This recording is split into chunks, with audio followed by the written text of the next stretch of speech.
Excuse me. Sorry, I am so... That's what y'all want to fucking subscribe and see is me belching first thing on camera. I do apologize. Belly's been a little upset. Stress. If y'all don't know what's going on, go back and watch yesterday's video. Mr. Ballin. Fuck it, I'll go over it. Computer fucked up. Had to be during a storm. I replaced the power bank to it. The power supply. Replaced it. Upgraded it to 1,000 watt. New CPU. Went with the AMD Ryzen 9. And I stuck with my 4090. I really like it. Plus, like the 50 shit don't really interest me. It don't seem that much different to spend that much more money on, if that makes sense. But, hey, we're back. We're up. We're running. I don't know what the fuck happened. I do apologize. It had to be during one of the storms. But I know the battery was... the battery, I don't know why I keep calling it. The power bank was fried, basically. So I went ahead and replaced a few other things just to make sure everything was okay before anything else. Turned it back on, got it all set up, got Windows back on it, and all that good shit. We're back up and running. I don't know.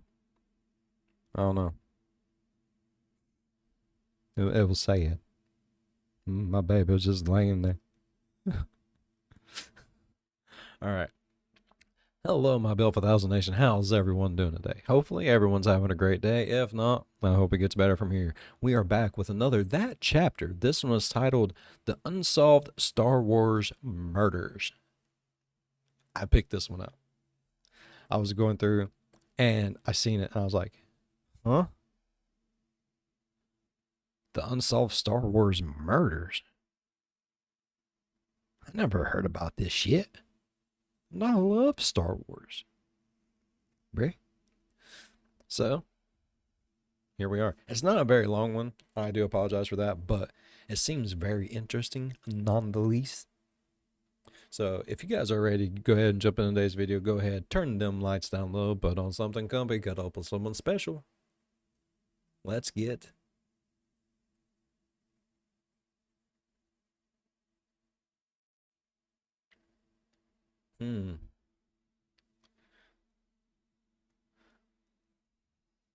Let's become one with the Force.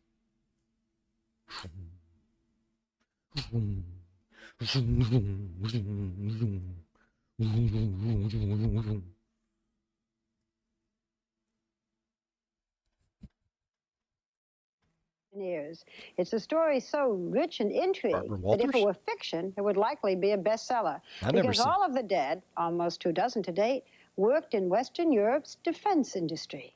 Hey you and welcome. My name is Mike and in this video we got one of them conspiracies, maybe, on our hands. This one isn't really tinfoil hat worthy because...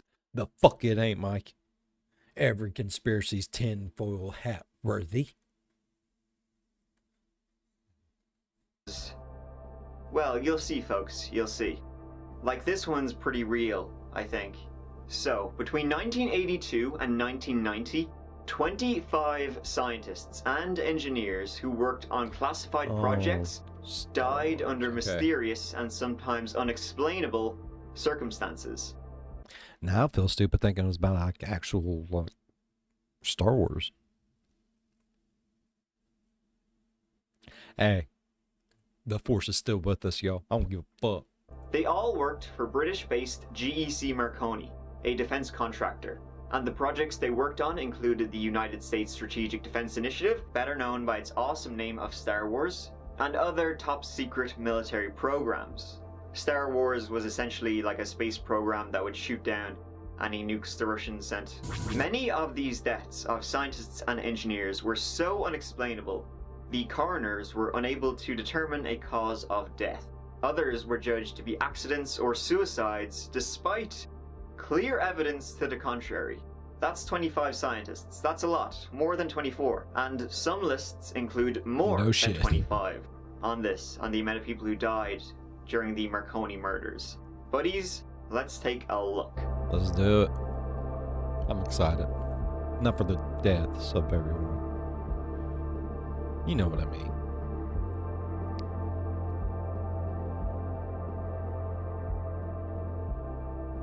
Mystery shrouds death.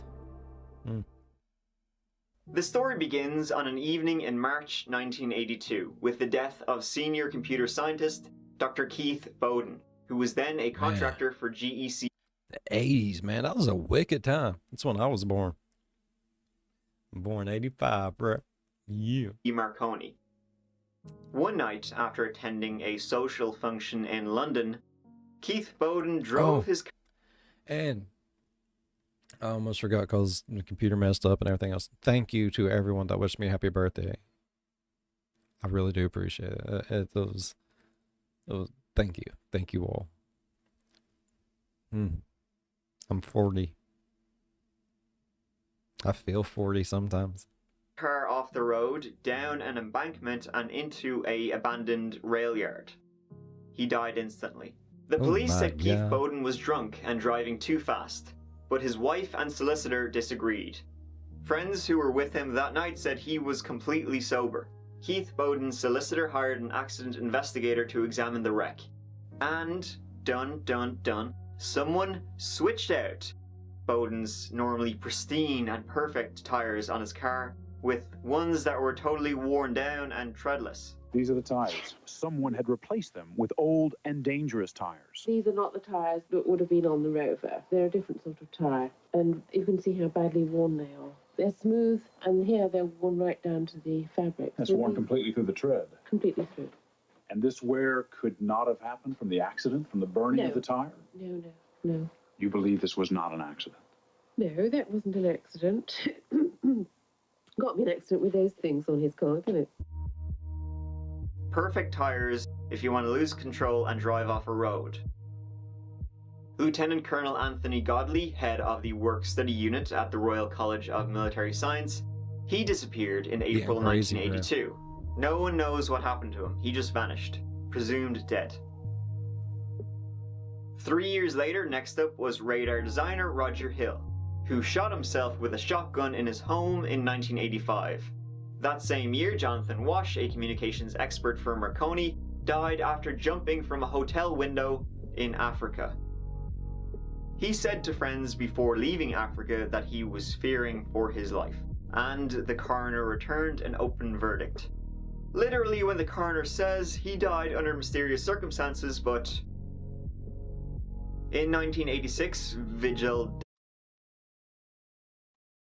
Okay, was it not even close? Bimal Dajibun Bahe Daji Bahe? I don't know. Hold on. See? Not even close. Vimal Daji Bahe.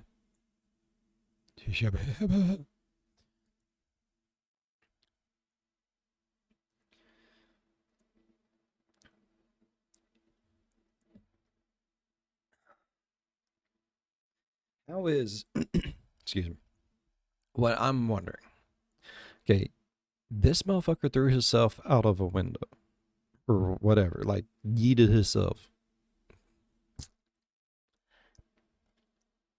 How is that mysterious? You know, like, there has to be some definite shade there to be able to be like, I don't think he actually did it himself. You know what I mean? Jiba, butchered another name there, jumped off a bridge in Bristol. I did bad. There was no reason for him to be in Bristol. He lived 100 miles away. He had been working at Marconi on computer control systems for Stingray torpedoes. He was found with his pants around his ankles and a needle-sized puncture wound on his butt cheek. The Bristol coroner said it was a mystery then and remains a mystery now. Another open verdict was returned. 2 months later, Arshad Sharif, another computer scientist who worked on satellite guidance systems at Marconi, died in the gruesomest circumstances. Top 5 at least. Also in Bristol, He tied one end of a rope to his neck, the other end of that rope to a tree, got in his car, and well, you can imagine what he did next. When the grisly scene was found, something strange was noticed. Like Hereditary, whenever the girl has her head out the window and that was the name of that movie, right? Hereditary? Had the little girl in the seat, and the brother's driving the car. She had her head out the window. Spoiler, sorry. If you ain't seen it, that's your own damn fault. It's old as shit. Metal rod lying on the floor of the car next to the accelerator. Almost like one you'd use to wedge down a pedal. Into 1987 and 1988, the number of deaths increased, so much so that the media and politicians started to investigate what the hell was going on. In 1987, Richard Pugh, another computer expert in the defense industry and consultant to the Ministry of Defense, was found in his flat. His feet bound, a plastic bag on his head, and a thick rope tied around his body and 4 times around his neck. The coroner's verdict was an accident due to sexual misadventure. A few days later, Dr. John Britton died Ain't in like his he garage. was attached to the fucking ceiling fan with his dick in his hand, bruh. This motherfucker was tied up. Like, that, none of that sounds kinky. I mean, don't get me wrong, I like to be slapped around as much as the next motherfucker. But you don't see me being like, hey, baby, put a bag over my head, tie me up in a barge rope, and make sure I die. No. No, sir. Of carbon monoxide poisoning. The next month, David Skeels also died of carbon monoxide poisoning. His body was found jammed underneath the car with his mouth next to the exhaust pipe.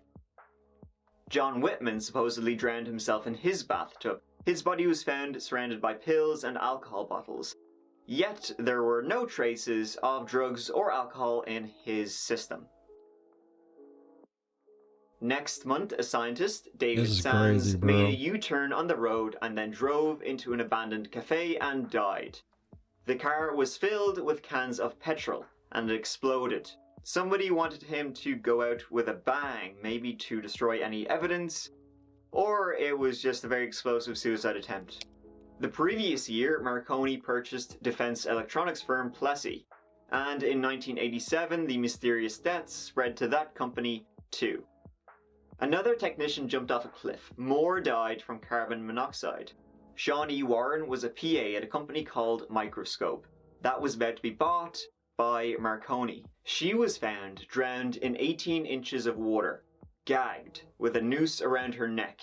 Her feet were tied and her hands were bound behind her back. She was wearing stiletto shoes and dressed in formal attire. The coroner listed her death as an open verdict, but speculated that she had gagged herself, tied herself up, and hobbled to a lake on stilettos to drown herself. Right. Her footprints were found on the bed of the lake, yet no other footprints were found. Mysterious. Alistair Beckham, a senior figure, was a computer engineer who was working on top-secret pilot programs for America's Strategic Defense Initiative. On a Sunday afternoon, he apparently decided to attach wires to his chest, pushed them into a power socket, and, with a handkerchief jammed in his mouth, hit the power button. Just hours after his death, men from the Ministry of Defense arrived at the scene and took away several documents and files from Beckham's home. The director of Marconi, a man named John Ferry, stripped wires and attached them to his tooth fillings and electrocuted himself. So what the hell? That's 25 apparent suicides, all in the space of a few years, all of them working on top secret stuff. Now, they didn't all know each other. This wasn't like a little club, but they all worked on similar programs. So, what you thinking? This was the 80s, them KGB boys, CIA. The official British government position was that it was all just coincidences, brought on by high levels of stress in the industry. Ever been so stressed you attached stripped wires to your tooth fillings? It's creative, I'll give it that. One expert in mental illness and kind of suicide stress level said, is that? I don't think so. 4 of the men who died had complained to friends and family that they had been tasked strange, impossible, and unscientific tasks by their employers. All these particular 4 men committed suicide in incredibly violent and bizarre ways. Ways in which suicide experts say only those who were highly disturbed would act on. People who wouldn't be able to hold down jobs. But these men were all employed until the day of their deaths, and none had shown any sign of mental illness or any other disturbances. All of the men had also recently found new jobs and were preparing to leave within days of their deaths. Also, they had all recently arranged appointments with their representative politicians. Intelligence analysts have to study the probabilities. I would say the probability is that in most of the cases that have been reviewed, there is a hostile purpose by an enemy intelligence service which has either controlled or has suggested to maybe irresponsible people that it would be wise for them to attack a specific enemy, and that those enemies are the high-tech defense research community. Were these men being silenced for something? Some of the men were said to have It's fucking died crazy, by bro. sexual misadventure.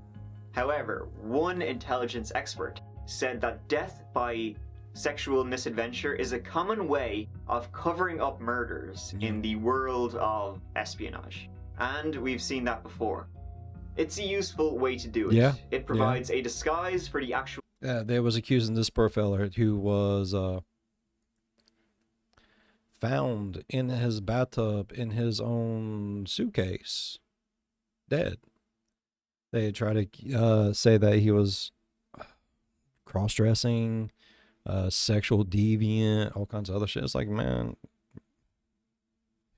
for one who gives a shit, like, what you do in your, freaky time is what you do in your freaky time. You know what I mean? You know what I mean? You might not know what I mean, but it's fine. It's fine.